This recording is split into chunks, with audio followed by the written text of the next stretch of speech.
Bonjour tout le monde. J'espère que vous allez bien. Bonjour, bonjour, bonjour. Connectez-vous. Ceux qui sont en ligne, connectez-vous. Les gens attendent ce live impatiemment. Donc connectez-vous rapidement et qu'on en parle. Connectez-vous rapidement et partagez surtout. Surtout partagez le live. J'espère que vous m'entendez.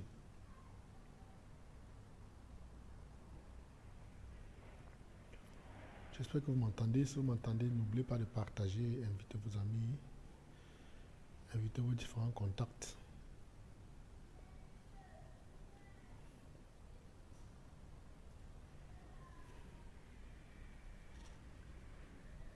Invitez vos amis, invitez vos contacts, invitez tout le monde. On parle de ce sujet qui, je sais, c'est le sujet qui blesse tous les Africains. Dès qu'on parle d'agriculture, et chaque fois où je dis de ne pas faire dans l'agriculture, je reçois tout type de messages.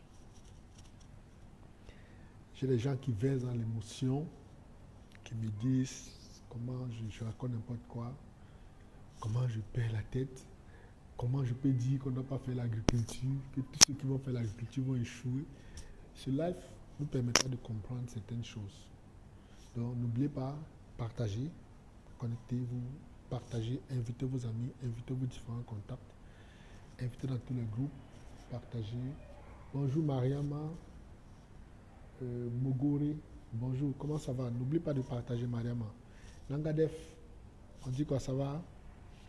N'oubliez pas de partager, d'envoyer dans vos différents groupes, partagez, invitez vos contacts, parce que c'est extrêmement important. Je vais me retrouver comme d'habitude, le seul en Afrique pratiquement, qui dit de ne pas se lancer dans l'agriculture. Ça paraît invraisemblable. Ça paraît utopique. Comment il peut dire de ne pas faire l'agriculture? On va manger quoi? C'est déjà des raisonnements qui sont le raisonnement des losers. On dit ne faites pas l'agriculture parce que si vous le faites, vous allez perdre. Vous allez perdre votre argent. Certains me demandent que oui, toi qui es négociant, si on ne fait pas l'agriculture, tu vas prendre les matières premières pour vendre. Est-ce que toi tu es mon client? C'est la question, est-ce que tu es dans mon client? On te demande qu'on veut 2000 tonnes de maïs. Tu vas prendre 2000 tonnes de maïs. Donc tu n'es pas agriculteur, tu n'entres pas dans ma liste, tu n'es pas dans mon cahier de charges. Donc on a ces gens qui ont tendance à vouloir toujours... On se demande où est parti leur cerveau. On se demande si le cerveau a bu de l'eau ou c'est au point de se noyer.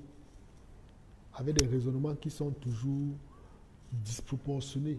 Des raisonnements qui ne respectent aucune logique. Donc, n'oubliez pas de partager. On parle de ça aujourd'hui. Je vais vous expliquer pourquoi vous ne devez absolument pas faire l'agriculture. Ceci n'est pas un sujet, ce n'est pas un thème provocateur. C'est un thème très sérieux. Parce qu'on aime bien le show. On aime bien, c'est vrai, en communication, on a des titres qui suscitent l'intérêt. On met des titres provocateurs pour susciter l'intérêt. Mais c'est tellement sérieux. Donc je vous attends rapidement. Mettez, partagez, invitez les amis, invitez vos contacts. En temps rapidement, je vais partager dans un ou deux groupes. Partagez.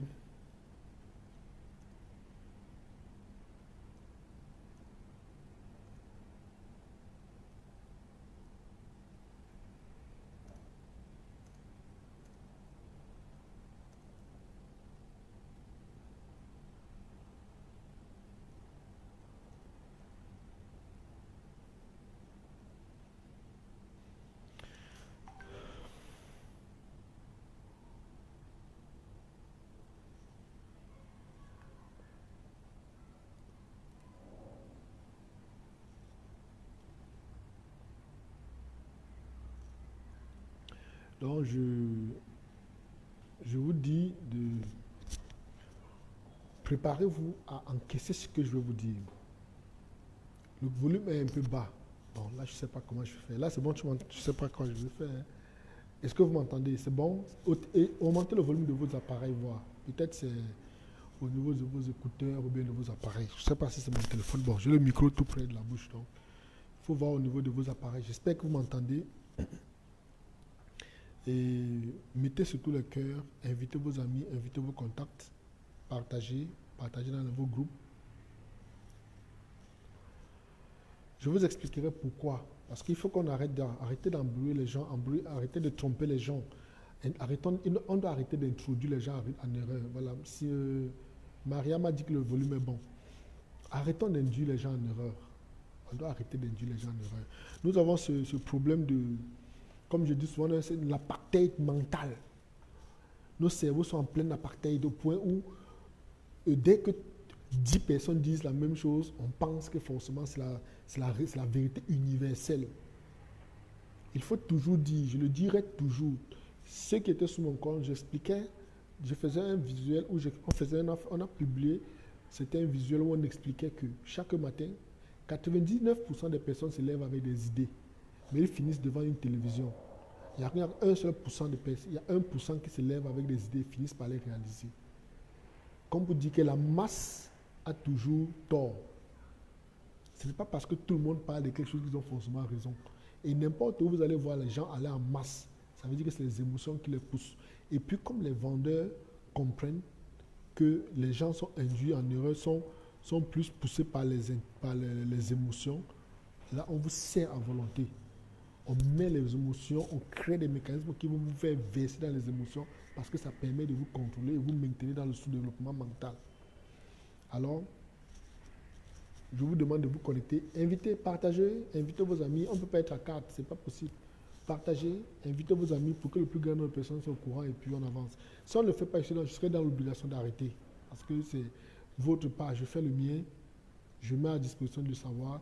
Vous également, en retour, on ne vous demande rien d'autre. Partagez, invitez les gens. C'est tout. Donc, partagez. S'il n'y a pas, j'arrête. Et ceux qui me connaissent, je ne suis pas obligé de le faire. Donc, nous sommes dans un état d'échange de bons procédés. Je vous donne, vous en retour donnez aussi. C'est ce qu'on va faire. Ne prenons pas l'information, on la garde pour nous. J'aurais dû la garder et ne pas mettre l'information à votre disposition. À la fin, maintenant, chacun aura l'occasion de juger. Est-ce que ce que j'ai dit est vrai ou pas? Est-ce que ce que j'ai dit respecte une logique? Ça dépendra de chacun maintenant. Donc, je vous attends. Partagez rapidement pour qu'on avance. Partagez rapidement, invitez vos amis, invitez vos contacts, partagez. Parce qu'il ne faudrait pas que ça soit long. Nous, on commence le travail d'un moment à l'autre.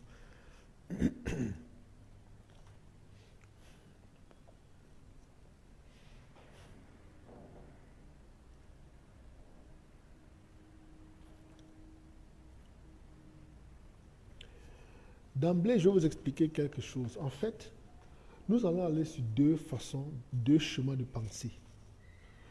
Il y a ce qu'on va appeler l'élan idéologique, l'élan logique ou l'élan économique. La plupart des gens, le thème d'abord c'est tous ceux qui feront l'agriculture en Afrique vont lamentablement échouer comme Dangote. Ce live m'a été, en fait, c'est quelqu'un qui m'a inspiré ce matin, j'allais au sport, j'ai quelqu'un qui m'a envoyé un message, je ne sais pas si je peux retrouver, voilà. Je vais relire le message rapidement. Et je vois toujours ce message, ça passe toujours devant moi et je dis non, arrêtez. À un moment donné, il faut qu'on arrête le massacre. Le message disait quoi? Après 5 années de construction et 20 millions de dollars d'investissement, le groupe Dangote lance dans le nord du Nigeria sa nouvelle usine de transformation de tomates la plus grande d'Afrique. On aime des choses pareilles, des grandes choses. Grâce à cette usine, grâce à cette usine d'Aliko Dangote, le Nigeria économise désormais 20 millions de dollars qu'il donnait à la Chine pour acheter la tomate. En investissant sur son propre territoire, créant des emplois aux paysans, limitant l'exode rural. Voilà l'exemple de l'Afrique. Voilà l'exemple de tous les pays africains, quelque chose de ce genre. Déjà, je vais vous dire, l'usine de Dangote, qui fait partie de Dangote Farm Limited, a été construite en 2016. C'est dire que ça fait 6 ans que l'unité a été construite. Donc, ce n'est pas maintenant l'unité construite. Voilà déjà un premier truc qu'il faut mettre de côté. Ça a été construit en 2016 au nord du Nigeria. Le Nigeria importe pour 360 millions de dollars de tomates, 3,5 millions de tonnes de tomates par an. Et le Nigeria importe cette tomate de l'Inde. Comme quoi, donc, je vais d'abord commencer par déconstruire certaines choses pour bien mettre les choses en place. Et à partir de là, on va aller. Il faut qu'il y ait un canevas. Je l'ai dit tout à l'heure, nous aimons les émotions. On aime nous prendre avec des émotions. Mais sauf que je ne fonctionne pas dans ce chemin. Je ne fonctionne pas avec les émotions. Je vais dans la logique. C'est pour cette raison que j'ai dit, tout ce qui fonctionne sur une base idéologique, et quand cette idéologie ne peut pas être percée, c'est dire que ces gens deviennent aveugles. Je vous explique. Lorsque vous allez voir les gens réunis autour d'une thématique, lorsqu'une idée vient percer cette idéologie, ils se retournent contre toi. Ils ne se permettent pas, ils ne prennent pas le temps d'analyser ce que tu veux, parce qu'ils sont en train de fonctionner de façon idéologique, sans logique. Comme quoi, c'est une idée, selon eux, qui est logique. C'est ça l'idéologie. Donc, on leur a dit, Dangote, c'est l'homme le plus riche d'Afrique. Il a investi dans une usine de tomates et il veut sortir l'Afrique, le Nigeria, de l'importation de tomates. L'idée, elle est là, c'est bien, voilà, c'est carré. Dangote est un panafricain, il construit l'usine pour le truc, il est très fort, il est très dangereux. Mais sauf que, 6 ans plus tard, Dangote a fait faillite dans son usine. Je ne suis pas fier de le dire. Il faut qu'on soit clair là-dessus. Je ne peux jamais me réjouir de voir l'un des miens faire faillite ou tomber. Ça ne rentre pas dans mon cahier de charges. Pas du tout. Je ne peux jamais me réjouir. Mais nous sommes dans une dynamique d'éveil des consciences. Sauf que cet éveil de conscience pousse les uns à abuser des faibles, des plus faibles. Cet éveil de conscience fait que certaines personnes sont abusées. D'autres sont devenus des bourreaux pour leurs propres frères, au point où ils vont raconter n'importe quelle histoire, ramasser n'importe quelle connerie racontée, juste pour captiver l'attention des nôtres. Et comme nous n'avons pas la culture de l'apprentissage, la culture de la recherche, on boit tout ce qu'on nous donne. On absorbe tout ce qu'on nous donne en masse, sans interroger la source, sans interroger la bonne moralité de la personne. Comme quoi, ce que je vous dis, allez vous-même faire des recherches plus tard. Allez faire des recherches. Donc, le monsieur, qu'est-ce qu'il a fait? L'idée au départ est très bien. Défaire le Nigeria de l'importation de la tomate. J'ai fait un texte où j'ai parlé de l'économie comparative et l'absolu. Je ne peux pas revenir là-dessus. Si vous fouillez sur mon texte de John, vous allez voir l'article. Je pense que je l'ai posté hier. Comment j'expliquais comment la Russie a réussi à devenir leader mondial grâce à l'agriculture. Et comment nous, en retour, nous sommes devenus des sujets. Malgré que nous ayons des terres, nous sommes devenus des sujets. Maintenant, il faut savoir que les informations que je vous donne, relèvent d'un certain niveau sur le plan commercial. Ce ne sont pas les informations qui sortent des médias, parce que les médias ont pour vocation de créer l'audience. Et puis, puisqu'il y a de l'audience, puisqu'il y a interaction, puisqu'ils ont une certaine visibilité, et puis ça leur fait rentrer de l'argent. Donc, ces médias sont prêts à raconter n'importe quoi, n'importe quelle absurdité, du moment où ça va susciter l'intérêt des gens. C'est pour cette raison que vous allez voir partout, vous parlez comment Dangote a fait ceci, Dangote a fait ci, comment il a fait ça. Parce que c'est ce que les Africains veulent attendre. Les Africains cherchent désespérément un sauveur. Ils cherchent qui viendra leur sauver de leur situation. C'est pour cette raison que dès que quelqu'un vient dire que c'est moi, votre nouveau sauveur, ils adhèrent. Ils adhèrent sans se poser des questions. On a le phénomène des églises de réveil. On a le phénomène des entrepreneurs 2.0. Bonjour. Attends, je vois de Jungle me fait encore bonjour. Ça se passe comment? On a ce phénomène de 2.0 où il suffit d'acheter un téléphone. Il suffit d'acheter un téléphone, sortir quelques thématiques, en parler à tue-tête, et puis les gens vont venir t'adorer à la limite. Par contre, ici, ce n'est pas le cas. Est-ce que je vais partager? Il faut savoir quoi? Quand Dangote construit son usine, bonjour Louis Fernand, lorsque Dangote construit l'usine, il a l'intention de produire 1200 tonnes de tomates par jour. Comprenez très bien. Il construit l'usine avec l'intention de produire 1200 tonnes de tomates. C'est après que je vais vous dire que lui, là, c'est le roi des cons. Ça va choquer certaines personnes, mais c'est un con. Je vous explique. Comprenez le sens, il n'y a rien de péjoratif. Bonjour Alexis Dambélé. Et à nos jours, l'usine transforme 20% à raison de 240 tonnes. C'est dire que les prévisions, bonsoir Élysée, les prévisions étaient sur 1200 tonnes par jour. La question qu'on se demande, c'est que quand ils se lèvent pour construire une usine, mettre 20 millions de dollars dans la construction d'une usine pour produire 1200 tonnes, ils pensaient qu'il va prendre la tomate là-haut. Ils pensaient qu'il va prendre la tomate où? Est-ce que vous comprenez, ça veut dire 1200 tonnes? Et qu'est-ce qui se passe? Aujourd'hui, 6 ans plus tard, il a en train de produire 20%. Et il a des investisseurs.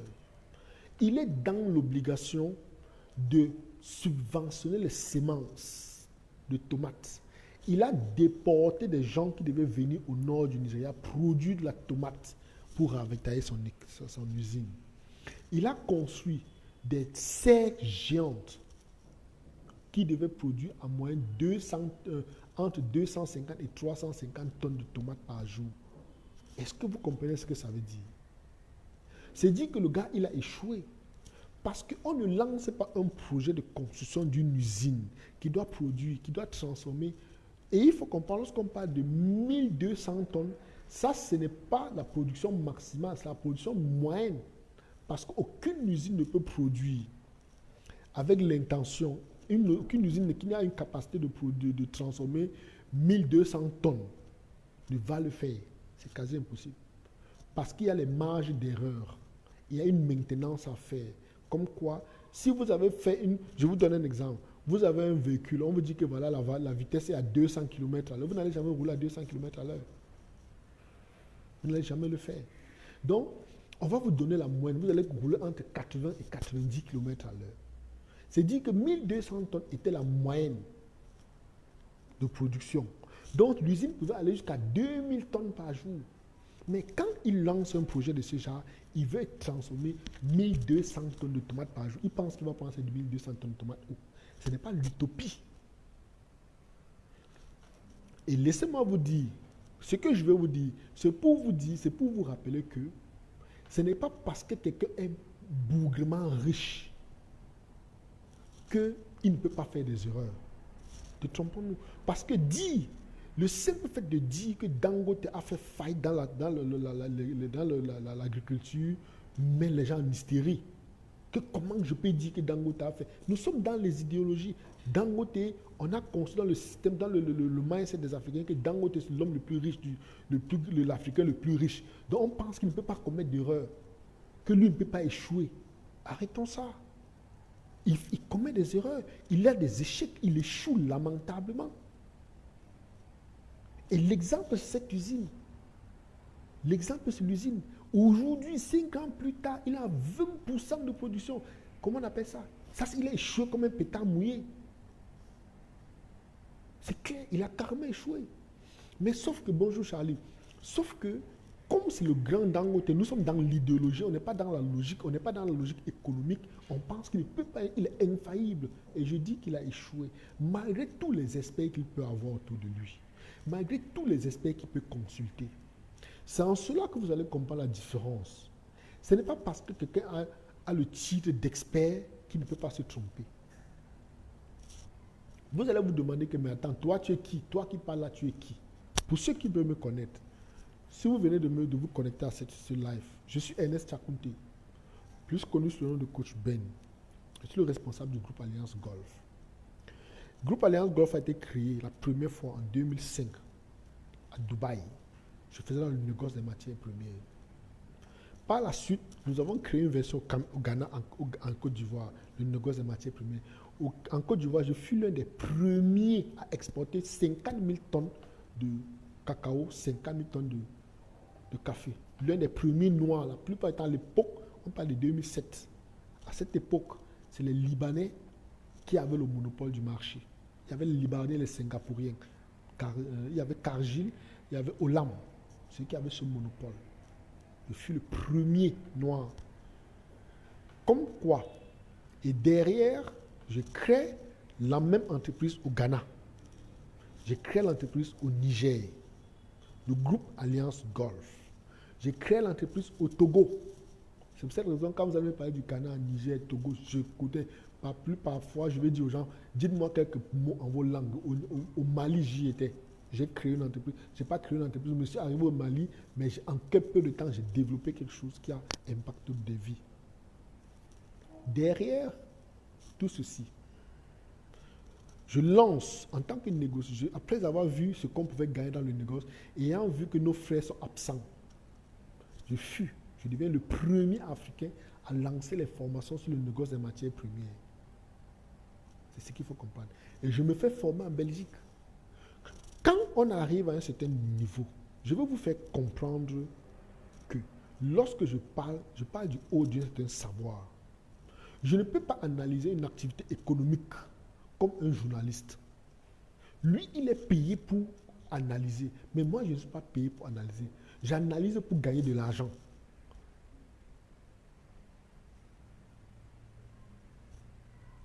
Élise, merci. Donc, j'analyse pour gagner de l'argent. Donc, on vient me dire qu'une entreprise est installée quelque part. L'entreprise est censée produire telle chose. Je suis négociant des matières premières. Je sais comment avoir 1000 tonnes de tomates est un problème. Est-ce que vous essayez de... Il faut schématiser les choses. Ne comprenez pas simplement 1000 tonnes parce que c'est un jeu. 1000 tonnes. Une tonne, ça veut dire qu'un kilo. Vous-même prenez l'exemple chez vous. Quand vous voulez faire la cuisine, quand vous allez au marché, vous achetez au maximum demi-kilo ou 1 kilo. Donc ça veut dire que vous allez acheter 1 kilo. 1000 pour faire une tonne. Et les 1000 là, il faut faire ça fois 12. Donc par jour, vous devez produire ça. La question, c'est qu'il devait prendre ça où? Est-ce qu'il y a des agriculteurs adaptés?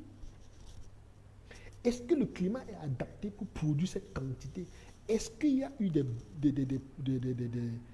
mécanismes mis sur pied? Bien évidemment, non. Il est allé juste parce que c'est Dangote, il veut construire la plus grande usine africaine, parce que c'est ça, il est dans le gigantisme, il a beaucoup d'argent, c'est tout à fait normal. Je dis respect pour le grand frère, respect pour l'aîné, mais les aînés se trompent. Il se trompe, et il s'est trompé lamentablement dans ce projet. Il s'est trompé lamentablement. Comme quoi, lorsqu'il lance ce projet, maintenant il est dans l'incapacité de faire fonctionner le projet même à un quart. Il est carrément incapable. C'est dit que voilà un projet qui est mort-né. Parce que on ne lance pas un projet de cette envergure pour se mettre après à courir, rafistoler, chercher des agriculteurs. Avant de lancer, on doit déjà avoir des terres disponibles. On doit déjà avoir une certaine production. On doit déjà être en train de couler sur le marché, avoir une chaîne logistique. Parce qu'il devait produire la tomate et écouler comment? Supposons qu'il devait faire comment pour écouler. Il faut une chaîne logistique. Il ne faut pas confondre la chaîne, il ne faut jamais confondre la chaîne logistique du ciment et la chaîne logistique de la tomate. Ça, c'est deux produits qui sont diamétralement opposés. Parce que la tomate part au marché, chez les petites femmes, chez nos mamans. Le ciment va chez les industriels. C'est une chose qu'il faut comprendre. Vous comprenez qu'il y a un problème de chaîne d'approvisionnement. Donc déjà, un problème de chaîne d'approvisionnement. Maintenant, c'est le grand Dangote, c'est l'homme le plus riche d'Afrique. Il veut lancer la plus grande usine en Afrique. Tout le monde s'exclame que non, il est trop fort. Oui, mais attends, c'était un projet hyper mal pensé. Hyper mal pensé. Parce qu'il n'y avait pas d'abord les terres, il n'avait pas où prendre le produit.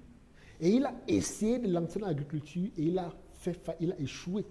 C'est pour cette raison que, ayant échoué dans la production, il appelle maintenant les agriculteurs pour leur dire, venez, je vous donne la semence. Il donne les semences aux gens, il les subventionne pour qu'ils produisent et qu'à la fin, il achète le produit. Ce qui est très grave. Ce qui est très grave. J'expliquais que, pour qu'on comprenne où le nœud du problème, après je vais donner la solution. Au lieu, et je le redirai toujours, je dis aujourd'hui, demain, après-demain, s'il voulait gagner encore plus d'argent, il aurait mieux fait d'importer la tomate, de vendre comme il fait, il vend et il gagne son argent. Calmement. Parce que vous ne pouvez pas vous lancer dans un projet agricole. Ça, c'est un message que je donne aux gens qui vont nous suivre. Vous ne pouvez pas vous lancer dans un projet agricole si vous n'êtes pas subventionné par vos gouvernements. Ça, c'est une chose qu'il faut comprendre. Parce que lorsqu'il le fait à la limite, on peut dire sur des fonds privés. Il faut toujours avoir une subvention. Si vous n'êtes pas subventionné dans votre projet agricole, je vous assure, je vous donne la garantie, sans être fier, vous allez faire faillite. Parce que l'agriculture, c'est un secteur hautement délicat. J'ai fait des lives déjà plusieurs fois, j'ai rédigé les articles pour expliquer que partout au monde, dans tous les pays sérieux, l'agriculture est toujours subventionnée. Mais nous, qu'est-ce que nous faisons? Je veux prendre l'exemple du Sénégal. Le Sénégal importe le riz chaque année. Et le Sénégal subventionne le riz à hauteur de 11 milliards de francs CFA. Le Nigeria subventionne la tomate à hauteur de 45 milliards de francs, l'équivalent de francs CFA. Au lieu de prendre de l'argent pour subventionner un produit qui va arriver sur le marché et avoir un prix bas, mais il vaut mieux subventionner l'agriculture. Vous avez des terres arables, subventionnez l'agriculture. 11 milliards que vous faites à l'extérieur, que vous donnez, vous allez creuser votre balance économique. Et alors, enrichir d'autres, remettez ça dans votre économie, transformez l'économie et surtout, à la tête du ministère de l'économie, il faut avoir un agronome. Parce que la plupart du temps, on se retrouve à la tête de certains ministères, surtout les ministères comme l'agronomie, on se trouve avec des électriciens parce qu'il était le frère du président. Parce qu'on se retrouve avec des philosophes parce qu'il était professeur d'université. On le sort de là, on vient le placer au sommet du ministère. Le gars ne comprend rien à rien. On doit mettre au sommet un agronome, à la limite un économiste. Et un économiste qui a fait dans l'agronomie. Ça, c'est la chose qu'il faut comprendre. Parce que parfois, on fait l'erreur d'aller sortir quelqu'un parce qu'il est membre du parti. Il était à la tête d'une entreprise industrielle. On le sort de là, on veut le mettre au sommet, à la tête du ministère de l'Agriculture. Le gars prend toutes les décisions industrielles. On n'est pas encore dans le domaine. On n'industrialise pas l'agriculture n'importe comment. Voilà le coin. Donc, comme quoi, ce que je propose, attendez, je vais partager. Au lieu de se retrouver sur un marché où on produit à perte, parce qu'il faut comprendre que lorsqu'on parle de 6 ans, l'entreprise est en train de tourner à perte. L'entreprise tourne à perte. Partagez les lives, les gars. Partagez le live, les gars. Partagez. N'oubliez pas de pas envoyer dans vos contacts, envoyez dans vos différents groupes. L'entreprise tourne la tête. Et c'est l'entreprise de qui? Dangote, le grand Dangote. Dis aux gens qu'il a échoué dans l'agriculture, c'est comme si je tombais de la tête. Il y a les gens qui m'ont déjà insulté, m'ont maudit jusqu'à maudire mes arrière-petits-fils. Que comment je peux dire ça de Dangote? Parce qu'on est dans l'idéologie. On est dans l'idéologie selon laquelle Dangote est l'entrepreneur le plus riche d'Afrique. Même parfois, je vais vous dire quelque chose. Je suis souvent un peu choqué d'entendre tout le temps comment on le cite. On va citer les hommes d'affaires africains, mais Il y a des mécanismes qu'il faut souvent comprendre. Vous ne pouvez pas être homme d'affaires dans un pays où le taux de pauvreté est aussi élevé. Il y a un problème. Il y a un problème. On va venir te glorifier en tant que toi le grand ceci. Mais j'ai fait un texte la dernière fois, je disais que ça coûte quoi? Quel est le plaisir qu'on prend en roulant en Lamborghini, en Ferrari, disons, appelons ça terre à terre, poto, dans un pays où il n'y a pas de rue. Quel est ce plaisir? On prend ce plaisir où? Vous tirez ça où? Vous voulez impressionner ceux qui n'en ont pas? Ils n'en ont pas déjà, ils ne sont pas en compétition avec toi. Donc, c'était de ça que les questions. Je voulais qu'on note cela, que au lieu de partir prendre de l'argent, mettre dans les subventions de certains produits que nous importons, il vaut mieux subventionner cette agriculture. Il vaut mieux subventionner l'agriculture.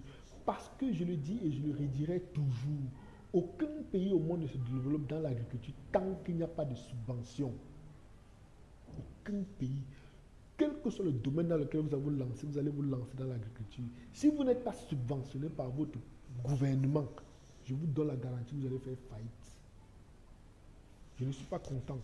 Je l'ai dit précédemment, je le dis parce que je suis négociant des matières premières et je suis habitué à parler avec des industriels, les producteurs.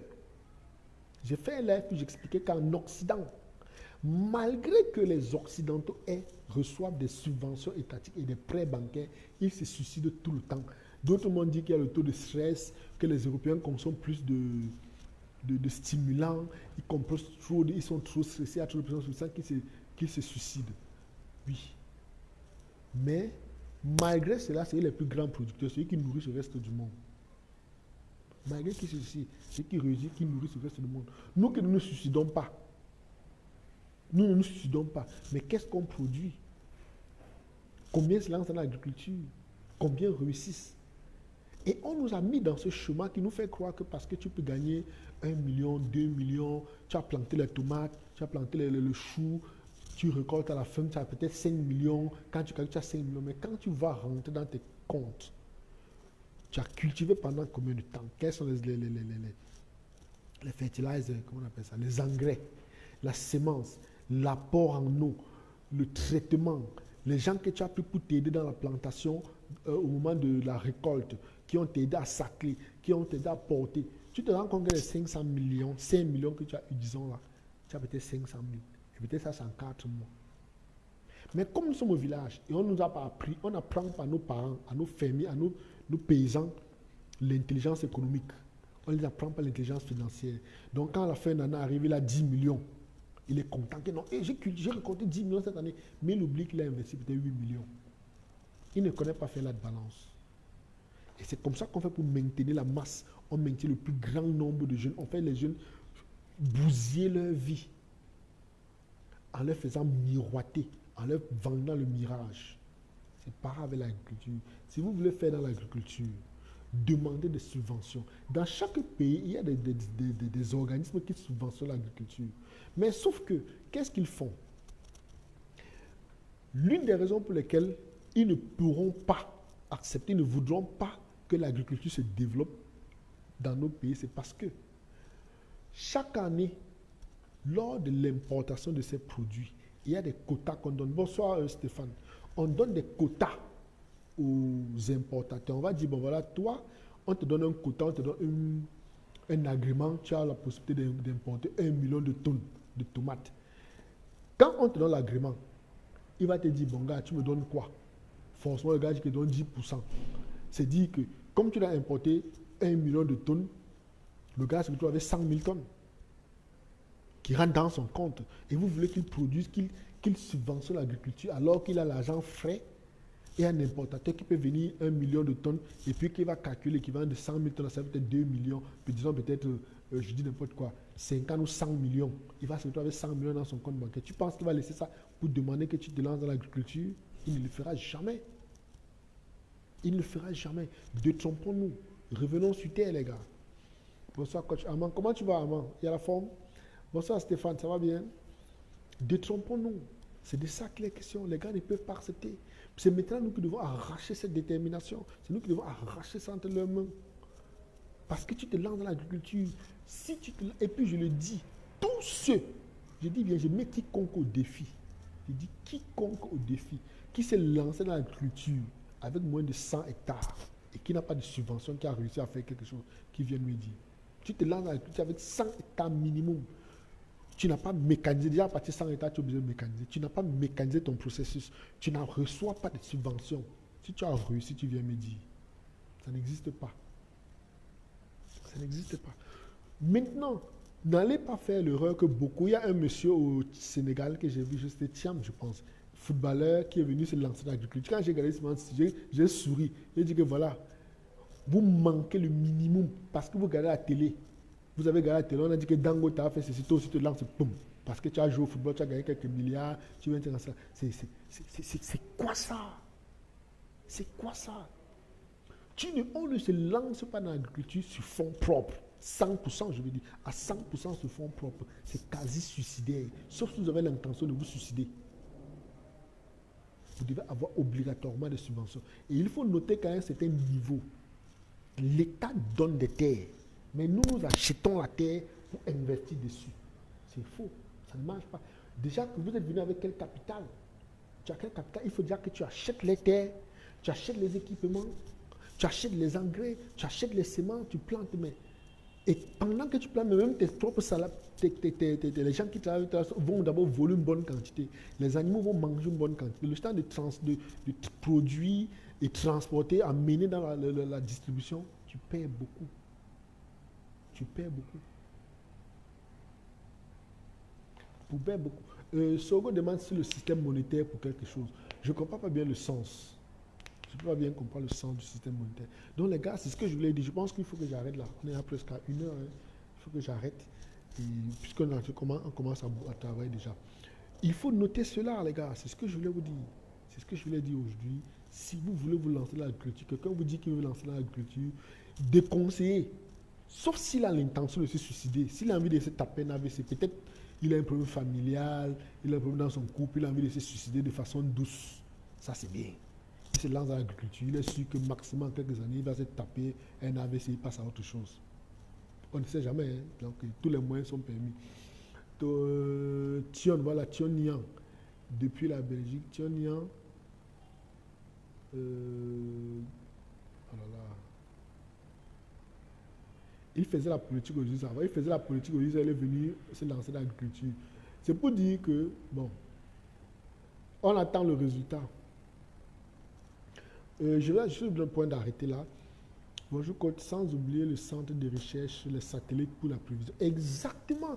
En fait, c'est pour dire que je ne vais pas en profondeur, je m'arrête là. Et j'ai toujours dit, faites l'agriculture, qu'il y ait une simple intempérie, qu'il pleuve 2 jours de plus. Vous n'avez pas le contrôle sur la pluie. 2 jours de plus, la production est dans l'eau. Qu'il fasse soleil un jour, bon, le soleil peut-être 1 semaine en plus, c'est fini, la production est dans l'eau. Imaginez un peu. C'est pour cette raison que même les plus grandes puissances, comment on appelle ça, agricoles, subventionnent. Parce que l'État, l'argent qu'ils mettent pour importer, ils préfèrent mettre à la disposition. Comme ça, s'il y a des intempéries, il y a des pertes au niveau de la production, pour que l'agriculteur ne se décourage pas. Ils mettent de l'argent à sa disposition. Et jusqu'à les gars se suicident toujours. Les gars se suicident toujours. Maintenant, qu'est-ce qu'on fait? Comme je l'ai dit précédemment, les médias ont pour vocation de gagner de l'argent et puis susciter l'intérêt. Qu'est-ce qu'il faut faire? Ils doivent raconter des trucs que non, tel a fait dans ça, tel a fait ça. Et puis tout le monde, la masse court. Vous courez, nous courons, nous allons nous lancer dans l'agriculture du maïs, culture de concombre, culture de tomates, culture de ceci. Non. Il faut bien qu'une chose soit claire. Je ne suis pas là pour décourager quelqu'un. Il faut qu'on soit clair. Je ne peux pas être formateur et je décourage les gens. Je ne fais que vous mettre au courant. Je ne fais que vous alerter des risques que vous courez. Si vous allez, vous êtes au moins informé. N'allez pas en croyant que vous allez rencontrer le Graal et puis vous serez surpris. Non, si vous allez, ça se passe bien, c'est une très bonne chose, c'est ce que je souhaite. Mais si ça se passe mal, vous aurez la capacité d'anticiper. Vous saurez qu'il y a des difficultés comme m'avait déjà prévenu. Donc, m'avait prévenu. Une monnaie surévaluée encourage l'importation au détriment de la production. Justement, l'importation. Oui, justement, quand ta valeur est élevée, c'est normal, tu dois plutôt importer. Ça, c'est tout à fait clair. Maintenant, Quand on va arriver sur le plan CFA, moi je vais dire à un moment donné que si on vient prendre le plan du CFA, le CFA devient bénéfique pour nous. Parce que c'est une valeur fixe. Ça devient bénéfique pour nous. Et surtout que nous importons beaucoup. Parce qu'il arrive des moments où si c'était par exemple le cas où le CID, ou je sais pas, le CID, comment on appelle ça? Le CID et puis l'agent du Kenya, là, le rang par exemple en Afrique du Sud, qui subit des fluctuations. Il y a des moments où ça va plonger. Puis dans nos pays où il y a des crises tout, à perpétuité, tout le temps, il y a les coups d'État, il y a des catastrophes, la monnaie va prendre des coups terribles. Ça veut dire que l'importation des vêtements nous coûtera beaucoup plus cher. C'est ça le truc. Donc quand on a une monnaie qui est stable, c'est une occasion pour nous, c'est pas mauvais d'importer. Je ne suis pas en train de vouloir vendre l'information, je ne suis pas en train de vouloir vanter le négoce que je suis négociant. Non, ce n'est pas mauvais d'importer. Ça a son avantage aussi. Mais en même temps, le fait qu'on ait une monnaie stable nous permet d'importer aussi même des matières premières, importer des engins à des prix fixes. C'est de ça qu'il est question. Comme l'autre dit, Alexis dit que la terre ne manque pas. Qui a dit que la terre, ça manque même. Ça manque à ça jure que je jure que je ne manque pas. Ça manque. Donc les gars, je pense que je vais arrêter pour ici. Pour aujourd'hui, on aura une autre occasion et peut-être parlera d'un autre sujet plus intéressant, plus bien. Vous savez, bon, je n'ai pas tout le temps d'aborder certains sujets. Et je vais encourager les uns les autres. Ceux qui sont là, qui savent que du 14 au 20 octobre, nous serons aux Seychelles, du côté des Seychelles, pour parler du négoce des matières premières. Et je le dirais, le coût de la formation à 2 200 000 francs CFA. On prend en charge votre hébergement, votre alimentation, restauration là-bas, on vous donne la formation, on vous prend totalement en charge une fois que vous arrivez. On va visiter toutes les îles, parce que les Seychelles, c'est une archipel. Et on va visiter toutes ces îles et nous, on prend en charge cette visite. Et en plus, il faut comprendre que le Seychelles, dans notre programme, on vous apprend comment être négociant. Coach, on a besoin encore de toi, de t'exposer. Exactement, c'est ça. Je suis obligé de limiter certaines choses parce que, bon, il y a des choses dont on ne dit pas toujours. Lors de nos formations, on a l'occasion, en cercle fermé, on se dit beaucoup de choses. Des choses dont je ne peux pas dire en public. C'est pour cette raison que vous ne me verrez pas, ceux qui sont nouveaux, vous ne me verrez pas en train de faire des vidéos à longueur de journée pour dire comment, si tu fais le négoce, tu vas gagner 100 millions, tu vas gagner. Non, on ne fait pas dans ça. Je suis dans le réel politique, je dis la vérité, je dis la logique. Maintenant, celui qui veut fonctionner en fonction des émotions, qui veut plutôt réagir en fonction des émotions, là, il a la mauvaise adresse. Je vous dis des choses, qu'on ait l'esprit posé. Parce que je ne veux pas être dans le chemin mental où nous sommes tout le temps, nous avons des circuits, nous avons des cerveaux court-circuités, des cerveaux qui pètent les plombs à tout moment. Je ne suis pas dans ce chemin. Je suis dans le chemin de la logique. Je vous explique ce qui se passe. Et à vous de juger de façon froide, parce que je suis sans émotion lorsque je vais juger quelque chose. Alexis, j'ai même lu un texte sur le Mali tout à l'heure. Dans 10 ou 15 minutes, je vais publier ça. Quand j'ai lu, j'ai dit, waouh, comment les Maliens peuvent faire ce genre d'erreur? Je vais publier ça dans 5 ou 10 minutes là. Donc les gars, on va s'arrêter ici. Laisse le live, coach, en ligne. Oui, je vais laisser, il n'y a pas de souci. Je laisse le live. Les gars, je vais m'arrêter ici. Je disais que si vous êtes intéressés pour la formation de Seychelles, et je vous encourage énormément, inscrivez-vous parce que non seulement ça vous donne l'occasion de rejoindre notre réseau. Nous avons un très grand réseau que nous avons sur place, le premier réseau de négociants africains. Nous avons un réseau dans lequel nous faisons des choses. Nous sommes répartis à travers le monde. Des gars qui font des choses inimaginables. Vous savez que celui qui sait ce qu'il fait ne parle pas beaucoup. Quand vous savez ce que vous faites, vous n'avez pas besoin de faire trop de tapes, vous n'avez pas besoin de vous bomber le temps. C'est comme si, par exemple, Mike Tyson avait dit que je suis le champion du monde, Gars, tu es le champion du monde. C'est incontestable. On ne discute pas ça avec toi. Donc, c'est pour cette raison que vous ne devez pas faire trop de boucan. Quand il sait ce qu'il fait, c'est pareil. Nous avons notre groupe privé dans lequel nous faisons nos choses, des choses dont si on vous dit, vous allez croire que ça relève de l'extraordinaire. Je dis, vous vous inscrivez. Pour faire partie du réseau, il faut suivre notre formation parce que c'est quoi? Nous fonctionnons pire qu'une société secrète. Le négoce est plus qu'une société secrète. Donc, qu'est-ce que vous faites? Vous vous formez. Une fois que vous êtes formé, on va vous donner une attestation parce qu'il y a une perception, une façon de voir la vie qu'on va vous transmettre. Et une fois que vous avez fini cela, ensuite, on vous introduit dans notre groupe privé parce qu'on va être sûr que tout le monde est au même niveau de raisonnement. Nous avons nous fonctionnons dans le même diapason. Et dedans, on est une famille, on a un réseau, on s'entend tellement bien. Lorsque tu es au Cameroun, tu as une affaire en Suisse. Dans notre réseau, on a quelqu'un qui est en Suisse, on l'appelle, on dit, bon, va à tel endroit, fais ceci, fais cela. Est-ce que tu peux donner un coup de main? Tu as une affaire peut-être au Canada, on a des gens au Canada, va faire ceci, va faire cela. Et puis, il y a une certaine entente. La bonne chose, c'est que tout le monde est régi autour du formateur parce que l'idéologie que j'ai, je suis dans une dynamique d'éveil de conscience, de bataille. On est dans une situation où nous sommes en guerre. Et c'est ce que nous transmettons lors de la formation. Ça fait que nous fonctionnons au même niveau. Et avec l'expérience que j'ai dans le domaine, quand vous entrez dans le groupe, non seulement vous avez les anciens qui vont vous encadrer, vous pouvez créer des partenariats avec des anciens. Et si vous avez besoin d'une information quelconque, vous n'avez pas bien compris quelque chose de la formation, je suis encore là pour vous accompagner. Une forme d'accompagnement à vie. Parce que le groupe existe depuis 2017. Il y a les gens dans le groupe depuis 2017. Ils ont fait, et je vous rappelle même qu'il y a des gens là-bas qui ont fait la formation à l'époque, c'était à 10 000. Aujourd'hui, ça coûte 2 200 000. C'était à 10 000 dans le groupe. Donc, pratiquement 4 ans plus tard, 5 ans plus tard, nous sommes encore en train de les accompagner. Donc, c'est un accompagnement à vie. Et en plus, vous êtes entouré de gens qui font les mêmes choses que vous. Les gens qui ont la même vision, qui ont le même combat. Donc, en gros, c'est ça. Comme les gars, rejoignez la team des négociants africains. Bien sûr, exactement. Il y a Aruna, par exemple, qui est dans le groupe. Aruna nous a fait une révélation une fois. Il dit que quand il est entré dans le groupe la première fois, les chiffres le faisaient payer, il croyait qu'il était dans un groupe d'arnaqueurs. Excusez-moi. Il dit qu'il croyait qu'il était dans un groupe d'arnaqueurs. Il a voulu sortir, comme on voit dans un groupe des arnaqueurs, que le monsieur là me raconte quoi. Il a dit qu'ils avaient dans un groupe privé, peut-être ce groupe des arnaqueurs. Tellement les chiffres étaient colossaux. Tellement c'est impressionnant que le gars se dit non, ça ne peut pas être vrai. Mais il a eu le besoin de se calmer, prendre le temps de comprendre dans quoi il est. Et je vous encourage à y être, les gars. Soyez-y, rentrez. Maintenant, celui qui n'a pas de possibilités, nous avons prévu une formation à 1 000 € qui aura lieu au début du mois de juillet, parce que je vais repousser un peu la date. Donc, si vous avez même, vous pouvez payer en tranche. Vous faites la formation en ligne. En ligne, vous avez la même attestation. Et ensuite, nous avons un groupe, notre site internet. Vous allez voir le lien de notre site internet dans le descriptif de ce live. Groupe Alliance Golf, il y a une partie récipiendaire.